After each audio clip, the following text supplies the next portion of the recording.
Boa noite, irmãos, irmãs do Centro Espírita Portal da Luz. Mais uma vez aqui estamos para nossa reflexão, agradecendo a Deus, a Jesus, aos bons espíritos, pedindo a Eurípides Barçanufo, mentor da nossa Casa de Amor, que nos ampare, que nos intua, que nos mande os seus mensageiros para que possamos, através da reflexão, das boas atitudes, seguir o Evangelho do nosso Mestre Jesus. Hoje nós vamos refletir sobre a lição 134 do Fonte Viva. Busquemos o equilíbrio. Aquele que diz permanecer nele deve também andar como ele andou. João 1, 2, 6. Embora devas caminhar sem medo, não te cases à imprudência, a pretexto de cultivar desassombro. Se nos devotamos ao Evangelho, procuremos agir segundo os padrões do Divino Mestre, que nunca apresentam lugar à temeridade. Jesus salienta o imperativo da edificação do reino de Deus, mas não sacrifica os interesses dos outros em obras precipitadas. Aconselha a sinceridade do sim, sim, não, não. Entretanto, não se confia à rudeza contundente. Destaca as ruínas morais do farisaísmo dogmático, todavia rende culto à lei de Moisés. Reergue Lázaro do sepulcro, contudo, não alimenta a pretensão de furtá-lo em definitivo à morte do corpo. Consciente do poder de que se acha investido, não menospreza a autoridade política que deve reger as necessidades do povo e ensina que se deve dar a César o que é de César e a Deus o que é de Deus. Preso e sentenciado ao suplício, não se perde em bravatas labiais, não obstante reconhecer o devotamento com que é seguido pelas entidades angelicais. Atentemos ao modelo divino que não devemos esquecer, desempenhando a nossa tarefa com lealdade e coragem, mas evitemos o arrojo desnecessário que vale por leviandade perigosa. Um coração medroso congela o trabalho. Um coração temerário incendeia qualquer serviço, arrasando-o. Busquemos, pois, o equilíbrio com Jesus e fugiremos naturalmente ao extermínio, que é sempre o escuro sinal da desarmonia ou da violência, da perturbação ou da morte. Meus irmãos, então, com essa reflexão, eu fui buscar lá nos meus apontamentos, eu já fiz essa explanação no Centro Espírita, mas como hoje a gente vive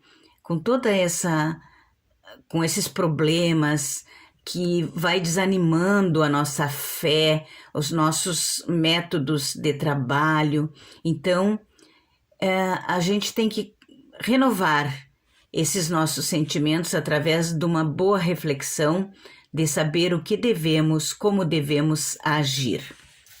Aí eu fui buscar lá do Alvorada Cristã, a lição 22, que o nosso irmão Neio Lúcio nos traz. O pior inimigo. Então ele conta, Neio Lúcio conta a história, né? Um homem admirável pelas suas qualidades de trabalho e pelas formosas virtudes de caráter, foi visto pelos inimigos da humanidade, que conhecemos por ignorância, calúnia, maldade, discórdia, vaidade, preguiça e desânimo, as quais tramaram entre si agir contra ele, conduzindo-o à derrota, usando irmãos desavisados como instrumentos. Como nós sabemos que somos todos instrumentos da espiritualidade. Então, tem quem sirva de instrumento para essas ações, né, de maldade, de calúnia. E assim, o honrado trabalhador, que vivia feliz entre os familiares e companheiros, cultivando o campo e rendendo graças ao Senhor Supremo pelas alegrias que desfrutava no contentamento de ser útil. A ignorância começou a cogitar da perseguição, apresentando-o ao povo como mau observador das obrigações religiosas. Insulava-se no trato da terra, cheio de ambições desmedidas, para enriquecer à custa do alheio suor. Não tinha fé, nem respeitava os bons costumes. O lavrador ativo recebeu as notícias do adversário que operava de longe, sorriu, calmo e falou com sinceridade: a ignorância está desculpada. Surgiu então a calúnia e denunciou-o às autoridades por espião de interesses estranhos. Aquele homem vivia quase sozinho para melhor comunicar-se com vasta quadrilha de ladrões. O serviço policial tratou de minuciosas averiguações e, ao término do inquérito vexatório, a vítima afirmou sem ódio: a calúnia estava enganada. Até nessas histórias ainda temos, né, que hoje em dia são as fake news, né, que são os seres humanos, nós somos usados como instrumentos. O trabalho com redobrado valor, e trabalhou então com redobrado valor moral. Logo após veio a maldade, que o atacou de mais de perto. Principiou a ofensiva incendiando-lhe o campo, destruiu-lhe milharais enormes, prejudicando-lhe a vinha, poluiu-lhes as fontes. Todavia, o operário incansável, reconstruindo para o futuro, respondeu sereno: contra as sombras do mal, tenho a luz do bem. Reconhecendo os perseguidores que haviam encontrado um espírito robusto na fé, instruíram a discórdia, que passou a assediá-lo dentro da própria casa. Provocações cercaram-no de todos os lados, e a breve tempo, irmãos e amigos relegaram-no ao abandono. O servo diligente desta vez sofreu bastante, mas ergueu os olhos para os céus e falou: meu Deus e Senhor, estou só, no entanto continuarei agindo e servindo em teu nome. A discórdia será por mim esquecida. Apareceu então a vaidade, que o procurou nos aposentos particulares, afirmando-lhe: és um grande herói, vencestes aflições e batalhas, serás apontado à multidão na auréola dos justos e dos santos. O trabalhador sincero repeliu-a, imperturbável. Sou apenas um átomo que respira, toda glória pertence a Deus. Ausentando então a vaidade com desapontamento, entrou a preguiça. E acariciando-lhe a fronte com mãos traiçoeiras, afiançou. Teus sacrifícios são excessivos, vamos ao repouso, já perdestes as melhores forças. Vigilante, contudo, interpelado, replicou sem hesitar. Meu dever é de servir em benefício de todos, até o fim da luta. Afastou-se então a preguiça vencida.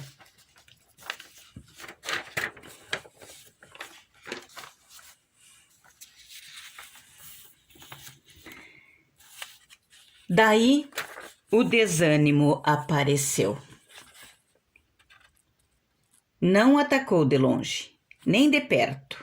Não se sentou na poltrona para conversar, nem lhe cochichou ao ouvido.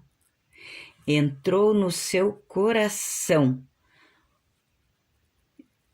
Entrou no coração do poderoso lavrador e, depois de instalar-se lá dentro, começou a perguntar-lhe: esforçar-se para quê? Servir por quê? Não vê que o mundo está repleto de colaboradores muito mais competentes? Que razão justifica tamanha luta? Quem mandou nascer neste corpo? Não foi a determinação do próprio Deus? Não será melhor deixar tudo por conta de Deus mesmo? Que espera você? Sabe acaso o objetivo da vida? Tudo é inútil. Não se lembra que a morte destruirá tudo?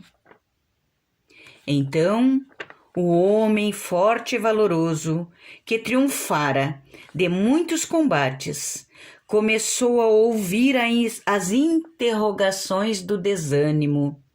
Deitou-se, deixando-se abater pelo cansaço, e passou o resto da vida sem levantar-se.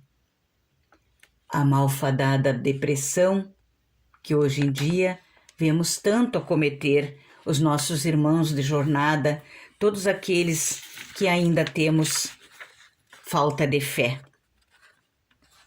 Então, por que essa criatura se deixou vencer pelo desânimo e pelo cansaço? A resposta é porque ele pensa que com a morte tudo acaba. Nós, espíritas, sabemos que não é assim. A nossa fé no futuro e na justiça divina nos dará forças para não cairmos no desânimo. Muitas vezes vencemos tantas barreiras, como explica o nosso irmão Neio Lúcio aqui nessa história. E nos damos conta, nos deparamos com uma só, que é a nossa pior inimiga, que nos vence. E se não estivéssemos preparados, se não arrumássemos a nossa bagagem, que é feita de todas essas derrotas e vitórias da vida, inclusive o bom ânimo, estaríamos diante de uma nova reencarnação, esbarrando sempre no mesmo problema. Não basta sermos bons ou certinhos. Nós temos que superar as barreiras do mal. Então, tenhamos fé de que Deus está nos amparando sempre. E Ele nos manda, assim como os maus espíritos nos mandam todas essas barreiras para nos desequilibrarem, para nos derrotarem.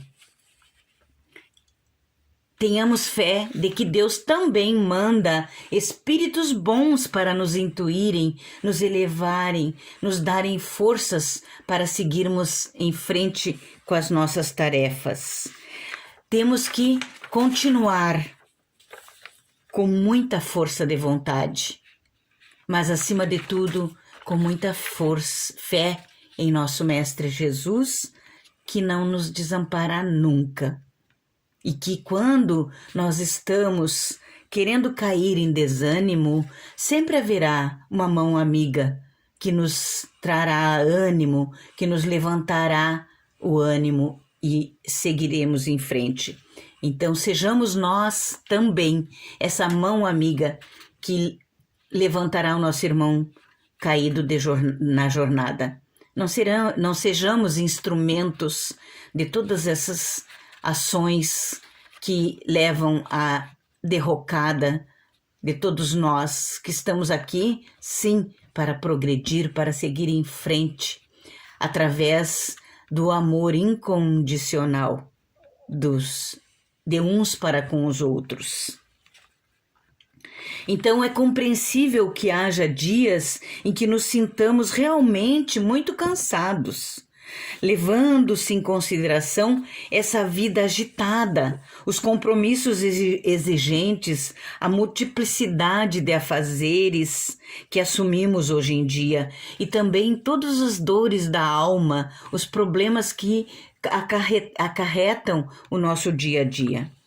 Contudo, na faixa do seu cansaço, evite seguir reclamando, que nós sabemos que dentro da linguagem, clamar é pedir e reclamar é estar sempre pedindo, sempre pedindo. Nós somos eternos pedintes, então vamos evitar essas reclamações.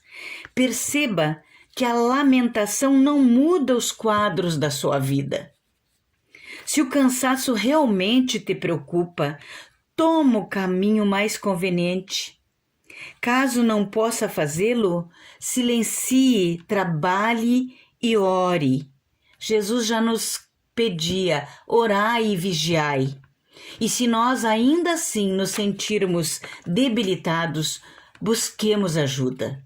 Procuremos a ajuda dos nossos irmãos que têm essa capacidade de nos amparar.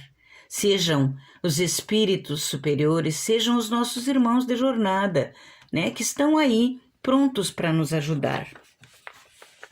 Procure Jesus e entregue a Ele o seu cansaço e o seu descanso também, trabalhando sempre, já que se sabe que toda ocupação útil é um trabalho.